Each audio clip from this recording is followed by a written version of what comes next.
Halo teman-teman, kembali lagi di Belajar Sejarah, Belajar Hidup. Di series kali ini saya akan melanjutkan tentang video saya tentang kerajaan Hindu-Buddha yang pernah di Indonesia, yaitu Kerajaan Kediri. Selamat menonton! Pertama-tama saya akan membahas tentang Kerajaan Kediri dari aspek geografis. Berdirinya Kerajaan Kediri diawali dari pembagian wilayah Kerajaan Mataram kuno. Pada awal tahun 1041 Masehi, Erlangga, raja terakhir Mataram kuno, membagi kerajaan menjadi dua, yaitu Panjalu dan Jenggala. Antara tahun 1044 hingga 1052 Masehi, terjadi perang saudara antara dua kerajaan tersebut. Jenggala, pihak yang memenangkan pertempuran, menyatukan kembali wilayah Jenggala dan Manjalu menjadi Kerajaan Kediri.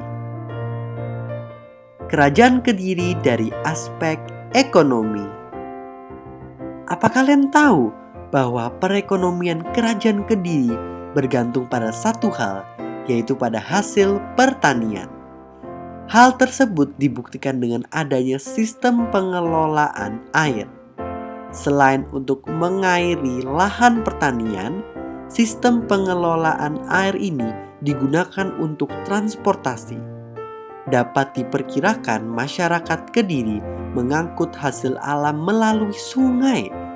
Kerajaan Kediri juga melakukan perdagangan beras keluar wilayah kerajaan.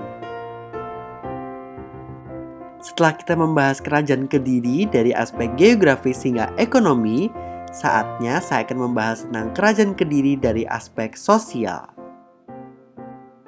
Tahukah kalian peninggalan Kerajaan Kediri kebanyakan berupa prasasti seperti Kerajaan Mataram kuno dan Kerajaan Sriwijaya.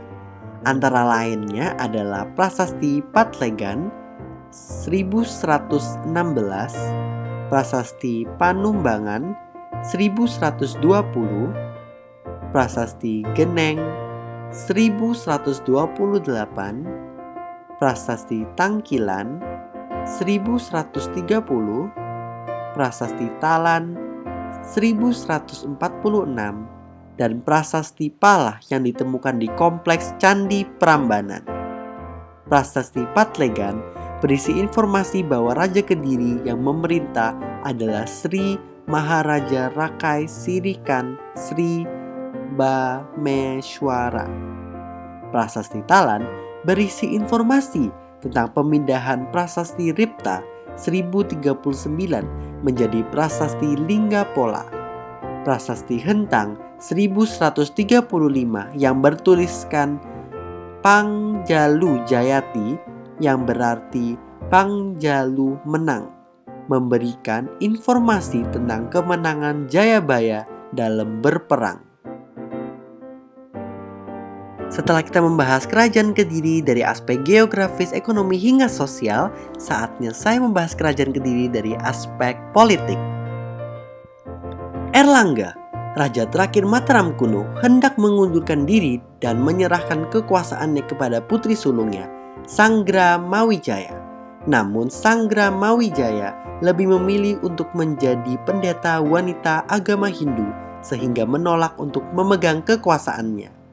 Oleh karena itu, pada tahun 1041, Raja Erlangga meminta bantuan Puh Barada untuk membagi kerajaan menjadi dua, yaitu Panjalu dan Jenggala. Hal ini dilakukan untuk menghindari perebutan kekuasaan di antara kedua putra Erlangga. Kerajaan Panjalu yang beribu kota di Daha diperintah oleh Samara Wijaya. Sementara itu, Kerajaan Jenggala yang beribu kota di Kahuripan dipimpin oleh Ma Panji Garasakan. Antara tahun 1044 hingga 1052 terjadi perang saudara antara kedua kerajaan tersebut. Perang saudara itu dimenangkan oleh Kerajaan Jenggala.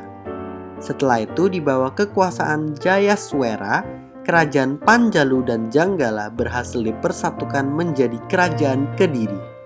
Puncak keemasan Kerajaan Kediri terjadi pada masa pemerintahan Raya Jayabaya.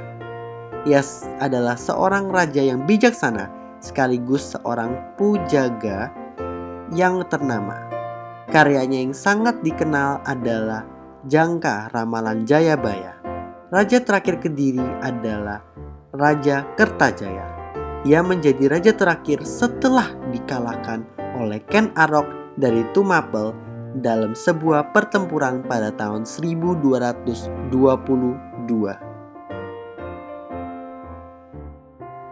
Terima kasih teman-teman telah menonton video ini tentang Kerajaan Kediri. Jangan lupa di video selanjutnya saya akan membahas tentang banyak lagi kerajaan yang pernah di Indonesia. So don't forget to watch it.